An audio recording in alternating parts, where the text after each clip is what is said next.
Practical Faith listeners, how are you doing? This another devotional, and today's devotional is a bit of a warning, and I think we all know this, but we mustn't fall into this trap.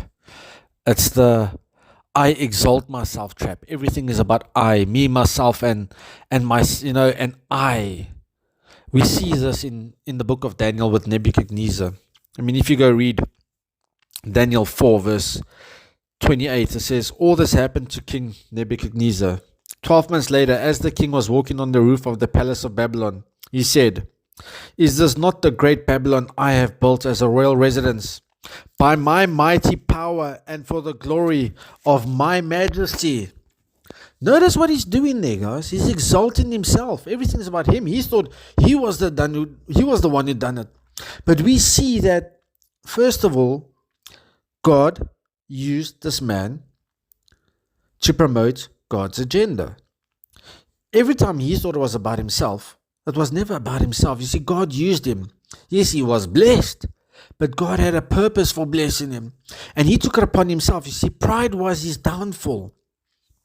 See, he thought of himself as a god and was persuaded to build an image of gold that all people were to worship. You see, he tried to put himself in God's place. He thought it was all him. No. Where is he today? Is he still living? Long time ago, not. If you can read just further in Daniel, a few verses later, he actually turns, he became like a wild ox. He was eating like the wild animals. He lost his mind and he actually stayed in the fields and he was eating like an ox. I mean, come on, guys.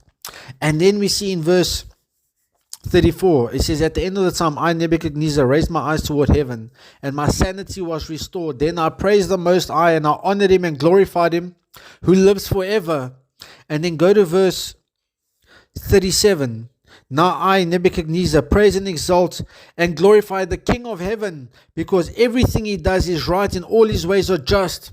And those who walk in pride, he is able to humble. This should be a warning for us. This should be one of the biggest warnings that one of the greatest kings that we ever read of in the Bible, a builder of cities, this great nation, the Babylonians at the time, he humbled the king. See, their pride was so much there. And we notice, if you can read a bit before, how many times did God come through? I mean, with the vision, the dreams of Daniel that came to light when Nebuchadnezzar had the dreams, and yet God proved himself over and over, but yet he wouldn't acknowledge God. See, he acknowledged himself, and we get to that point at times where we acknowledge ourselves, where look what I have done, look at the empire I have built. We kind of see it with the rich and famous. Everything's about I. Look at what I have done. You know, these celebrities with this, the kind of cult worship. They worship themselves and everyone must bow down to them. And they think they very different to the rest of the people of this earth. No, we are all mere mortals, guys. We are all people. Let's treat each other with the respect, with the love and respect that each and every single person deserves.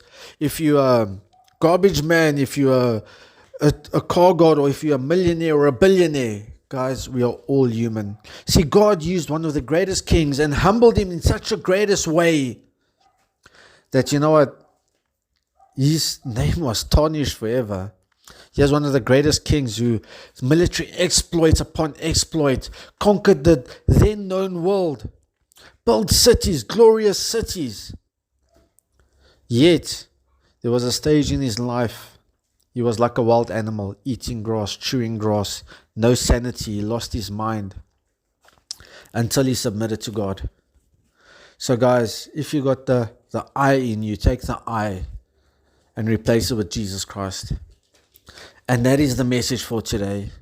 Because a lot of times we like to think, look what I've done. Yeah, but if it's not for me, this company wouldn't survive. No, get the I out. It's God who blessed you with this talents to be able to do what you're doing. It's God who blessed you with the unique sense of purpose, the unique brain for you to run a business or to work in a company that is thriving. Never forget that. Don't think it's about you. You know what? A lot of businesses have, or a lot of employees have come and gone, but a lot of businesses have stayed. Why? Because it's a team effort, it's not an I effort, and everything should be on Jesus Christ.